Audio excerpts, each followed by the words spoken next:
आज हमारे साथ स्टूडियो में बैठे हैं जितेंद्र मौर्य जी। मैं इनसे बिहार चुनाव को लेकर कुछ चर्चा करना चाहता हूं।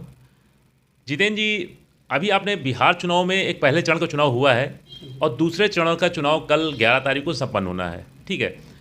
अब देखना यह है कि बिहार में जो विधानसभा चुनाव संपन्न हो रहा है, इस बार तेजस्वी यादव को घेरने के लिए जब प्रधानमंत्री की राजनीतिक पूरी सेना बिहार में डेरा डाले हुए थी, और यही नहीं, प्रधानमंत्री के साथ साथ अमित शाह, कई राज्यों के मुख्यमंत्री, सांसद व मंत्रियों ने भी बिहार में एक महीने से लगभग डेरा डाले हुए थे। अब कल चुनाव प्रचार थम गया है और 11 तारीख को यानी कि कल चुनाव संपन्न होना है। अब आपसे थोड़ा सा जानना, डिस्कस ये करना चाहते हैं कि क्या तेजस्वी को इतना डिफीट दे पाना नरेंद्र मोदी के लिए बड़ी चुनौती होगा?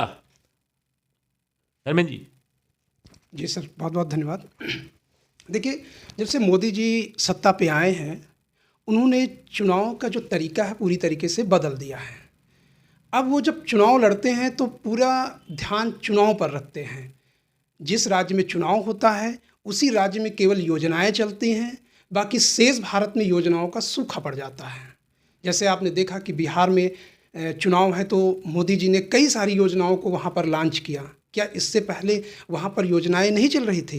तो जिस राज्य में चुनाव होगा विकास उसी का होगा। उसके बाद 5 साल के बाद वो 5 साल तक रुका रहेगा, जब तक वहाँ पर कोई चुनाव नहीं आ जाता है। अगर हम देखें कि मोदी जी जिस तरीके से घेरने का प्रयास किया है, वाकई में तेजस्वी यादव बीजेपी और उसके साथियों के गठबंधन के लिए एक बड़ी चुनौती बने हुए हैं, क्योंकि तेजस्वी यादव जो है दलित और पिछड़ों की राजनीति करते हैं और वो ज़मीनी स्तर के नेता हैं। इससे पहले लालू जी ने भी बिहार में सामंतवाद के खिलाफ एक विद्रोह किया और उन्होंने सामंतवादियों के खिलाफ वहाँ पर अपनी सत्ता स्थापित की। उसके बाद नीतीश जी रहे, नीतीश ने भी व्यवस्था बेहतर की, इसमें कोई दो राय नहीं है। लेकिन लगातार जिस तरीके से कई सालों से नीतीश की सरकार बनी हुई है, और तो लोग अब बदलाव चाहते हैं। और फिर तेजस्वी यादव ने जिस तरीके से हर परिवार को एक सरकारी नौकरी का वादा किया है, इससे जनता लगातार उमड़ रही है और वो बदलाव चाह रही है कि किस तरीके से इस सत्ता से हम छुटकारा पाएँ। और चुनाव को अगर देखें तो लगातार मोदी जी जहाँ भी चुनाव होता है, चाहे उत्तर प्रदेश का चुनाव हो या बिहार का या अन्य राज्यों को, वो अपनी पूरी टीम बना रखे हैं, पूरी टीम के साथ उतरते हैं और चुनाव लड़ते हैं। उसमें मोदी जी, साथ में उनकी मीडिया और कुछ ऐसे जो पत्रकार होते हैं लगे होते हैं उनके आगे पीछे, ये सारी चीज़ें हैं।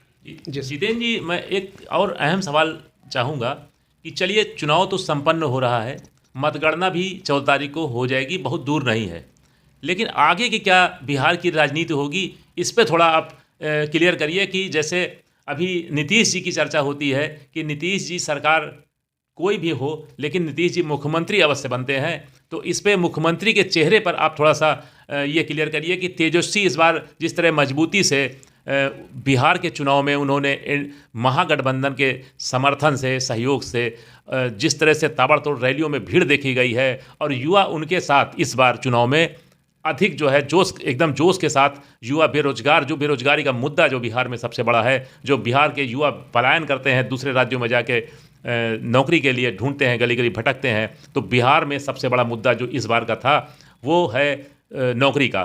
तो क्या बिहार में इस बार मतगणना होने के बाद मुख्यमंत्री का चेहरा, जैसे महागठबंधन है तो तेजस्वी यादव जी तो क्लियर है, लेकिन अभी एनडीए ने अपना कोई ऐसा क्लियर नहीं किया है कि मुख्यमंत्री, एनडीए की सरकार मान लीजिए बहुमत आती है तो कौन मुख्यमंत्री बनेगा, इसको थोड़ा सा आप क्लियर करिए। जी सर, जिस तरीके से ये देखा गया है कि तेजस्वी यादव की रैलियों में भीड़ उमड़ रही है, ऐसा लग रहा है कि वाकई में सत्ता का बदलाव हो रहा है। और इसके साथ साथ जिस तरीके से अभी पिछले चरण में वोटिंग का परसेंटेज बढ़ा, उससे भी लग रहा है कि हाँ, शायद बदलाव की तरफ जनता खड़ी है।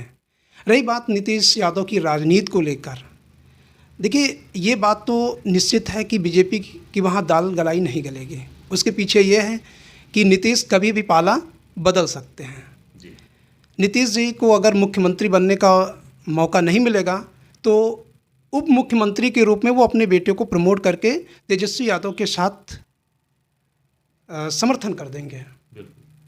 तो ऐसा प्रतीत हो रहा है कि आने वाले समय में महागठबंधन की सरकार बनेगी।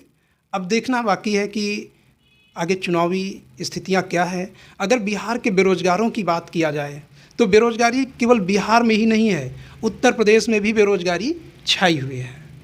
तो ये मुद्दा तो बना हुआ है, आज से नहीं है। और जिस तरीके से जो सार्वजनिक कंपनियां हैं उनको औने पौने दाम पर बेची जा रही हैं, ये खासकर दलित और पिछड़े वर्ग के लिए आने वाले समय में बड़ा नुकसानदेह होगा, क्योंकि दलित और पिछड़े वर्ग के लोगों के पास ना उतने संसाधन हैं, ना भूमियां हैं। तो उनके लिए जो आय का स्रोत था वो सरकारी नौकरी से संबंधित था। जब कोई दलित और पिछड़े वर्ग के लोग नौकरी पा जाते थे तो उनकी जो व्यवस्था है वो सही हो जाती थी। लेकिन आने वाले समय में देखना बाकी है कि बिहार की राजनीति किस करवट बदलती है।